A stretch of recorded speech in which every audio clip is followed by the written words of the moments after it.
I just got done recording a video, and that video reminded me of another video that I keep saying I'm going to record and have not recorded.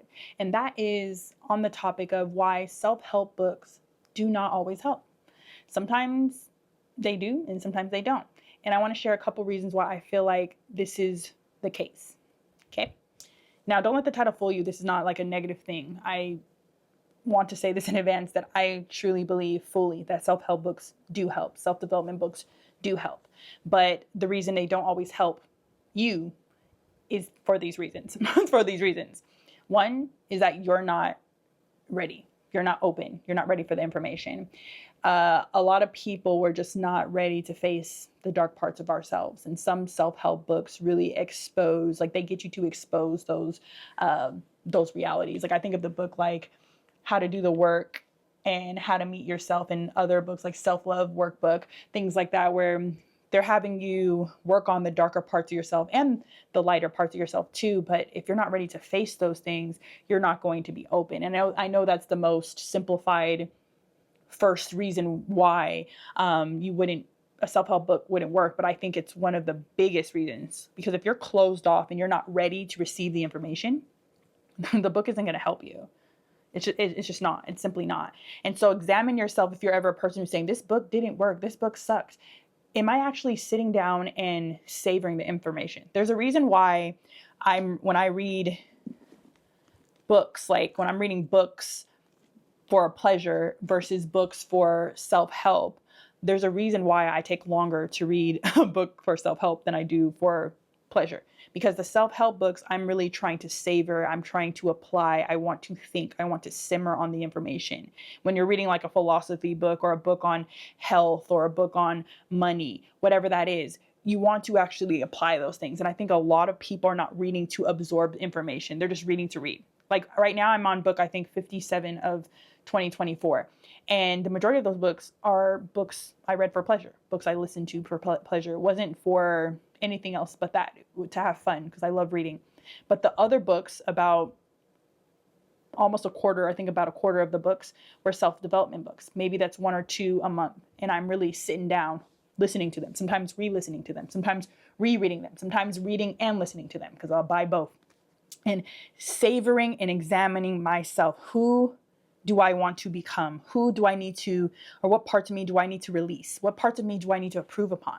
What parts of me do I need to face and say, hey girl, you've been screwing up and you need to pivot, or you need to release? And so really examine yourself if that's the thing, like with the reason why self-help books have not been working for you. Self-development books. Another reason I think of when I think of people saying that they don't help, self-development books don't help, is I see people always saying like, oh, they're repeating themselves. This information, I already know this information. That's what people always say, like in comments and the reviews. And I'm like, well, why did you read the book? One thing I know is that masters, they don't just do things one time. They're doing it repeatedly, over and over and over again. You don't get good just by doing something once. You do it over and over again. Matter of fact, information, it's proven that when you speak and hear things, you don't always remember and recall things when it happens one time. And so for someone to say that I'm tired of them repeating themselves in a book and this is redundant and this is repetitive, and to make comments like that, to me, it makes no sense, because you want something to be repeated to you when you're trying to learn it. It's different when you already know if you really already know the information, then maybe it's annoying, because I don't like when people keep repeating themselves when I heard them.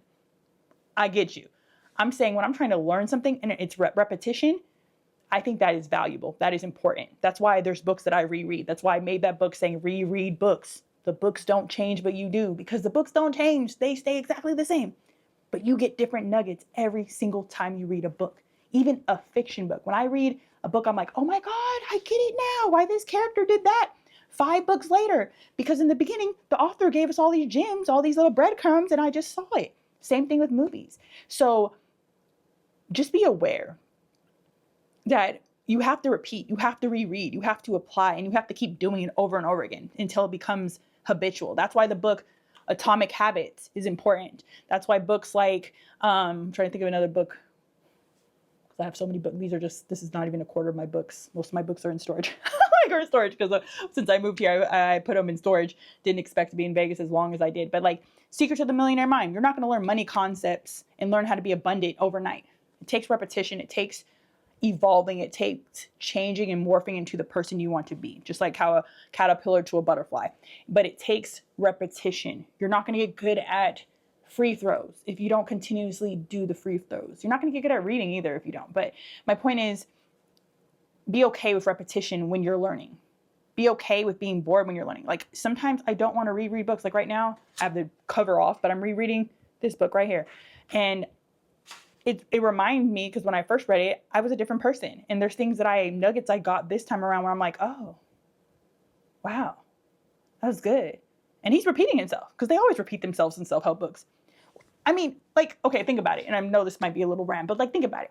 If you're a person like me who likes to go to conferences, there are people who speak and they speak the same exact, like their speech is the same. They say the same speech and they get paid thousands and hundreds of thousands and millions of dollars to say the same thing over and over again. The same speech, maybe restirred, same speech, but it works. It's successful. Systems when they're put in place and they work, you keep doing them over and over again, they work, and people get paid very well for them. So if you're afraid of repetition, if that's one of the reasons self-help books are not working for you, then I think you need to do some inner work on that. Why am I afraid of hearing the same thing multiple times? Why am I triggered by that? The third reason why I think self-help books don't work or may not work for you is that you are a know-it-all. And I know this is a hard pill to swallow, that some people, they think they know everything. And I think this kind of went along with number one that I mentioned a couple minutes ago. But if you think you know everything, then you won't be open to learn everything, And so just think about that and understand that the wealthiest people, the most successful people, the people who have changed the world in major ways, they're open to learn from even the little guy. Like they're open to learn from any experience, and they understand and they know that they don't know everything. They understand that their version of like what they think is correct or right can change. That's why philosophers are so interesting to me too. But it's just like, if you're not open and receptive, your hand is always closed, your fist is not open, then you're not going to be able to receive that information. And like I said, I think that could have went with number one, but it's just another way of putting it bluntly that you could be the problem. You could be the problem. The next one is kind of simple and maybe you're like, okay, duh. It could be that you already mastered this book, but I don't know why you would pick up a book that you already mastered. I'm not sure why, but if you've already mastered it and it's just like not at your level, like the self-help book might not work because you've already gone past that. But I still truly believe that any book, like there's books I've read that I didn't agree with, but I learned a nugget from it, So it's like just being open, but also being aware that maybe that book is just, you surpassed that understanding, that person. Because yeah, we can learn from people who are littler or like less successful in the field that we are, because we can learn it. It's a different perspective, right? But at the same time, some things, because you already know enough of it, maybe it's just boring to you, and that's why it doesn't help you. Like you're closed off to it because you're like, it's not advanced enough. So again, like I guess the moral of this whole video is just like being open and being open to learn from anything, because I've learned from all different kinds of situations, from all different kinds of people. I've learned from people who believe things that are totally different than my beliefs. And I remember just a version of me just like a few years ago would get defensive if somebody came at me with information that I didn't agree with. Now I don't care. I'm open to listen to them and hear them and either respectfully disagree or agree to disagree, or I get a new perspective and I'm like, oh, let me go think about that. Let me simmer on that. And that's like wisdom. I think it's awesome. It's growth. And that's why I think books are so powerful. And I think that's why books, if you look at throughout history, how many people they ban books, because words have power, and you can become powerful by reading and absorbing these books and these words. So just be aware of what you're reading and be more open when you're reading it, and realize that self-development books only work if you do, period. They only work if you do. If you're not doing the work to change, you want a relationship, but you're not putting in the work to get into a relationship. You're not changing. You're still being controlling, like the video I just recorded, I posted a few days ago. Like if you're being controlling, if you're not willing to change and grow, if you're willing not to step back and say, dang, I am the problem. If you're not willing to say like, this person is not for me. If you're not willing to do that work, to be better at saving, to actually practice money management tips, actually going out there and eating differently, like this book here, Die Fat or Get Tough. Like, if you're not willing to do that, then don't say a self-help book isn't working. You are not working. You are not changing. And that is your problem, not the book's problem. And I think one thing about me is I've always been pretty direct, but I've been told by the programming of society that women are supposed to be docile and quiet and not speak her mind. But no, baby girl, sometimes you are the problem. Sometimes it's not the book. Sometimes it's you, and that's okay. That's okay. It's okay. You got to see that, and you got to change and evolve from that. The last thing I would say, the reason why self-help books don't work for you is that you're scared. You're comfortable. Deep down inside, you are familiar. You're used to being this version of yourself that your body, your subconscious does not want to allow you to move from that version. It's comfortable. It thinks it's safe. It got you this far. And so you start self-sabotaging so that you don't, or you can't have that life that you want in the self-development books. Because like I said, self-development books, they work. They do work if you do. But if you are scared, fearful, if your body's trying to protect you from things that have gone wrong in your life, or trying to keep you from trusting yourself, then you need more self-development books. Really, you need more opportunities to grow and more nurturing words and words of healing to come into your world. That's why when the video I actually recorded before this, I was talking about spooky season books, and that's why I don't listen to or watch or read as much horror books as I used to, or movies in content, is because I realized how it affected my life. I used to love that stuff, but at the same time, when I loved that stuff, my nervous system was super dysregulated. I was really down and depressed and things like that. So it's just being aware and self-awareness. And I've learned all that I've learned. A lot of what I learned has been from the hundreds and thousands of dollars I've spent on books, conferences, coaching. It's just like, I'm an example of self-development. I didn't learn this stuff just from being in life. I learned this stuff from reading and learning from others' experiences and watching and observing and falling and getting back up. And so if that's the one thing I could say to you, is that they do work. Self-development and self-help books, they work if you do.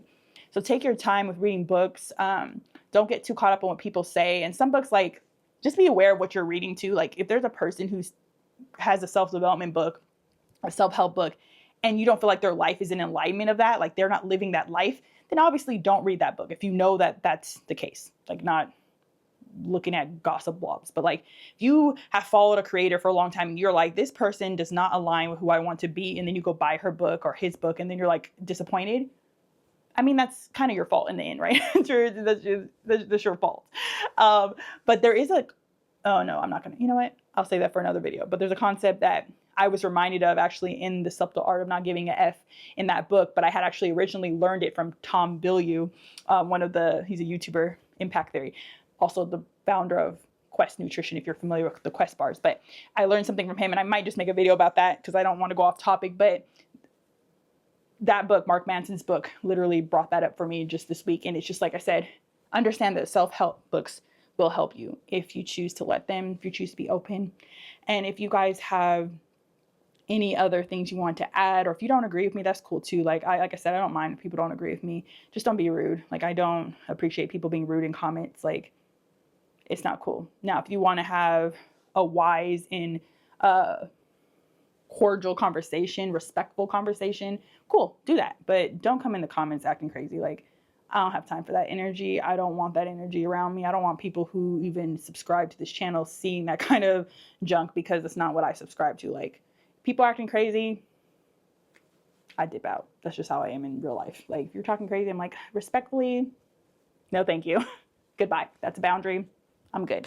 No, that's a boundary for me. So let me know, like, what you think about this, and if it resonated, or if if that works for you, if you feel that in your spirit, let me know. And let me know if you like more videos about these topics, about books and things like that. Because like I've said before, I love reading. I read all the time. I think I'm at book 57 or 58 right now of 2024. So let me know. I will see you in the next video. Happy reading, happy learning, happy growing.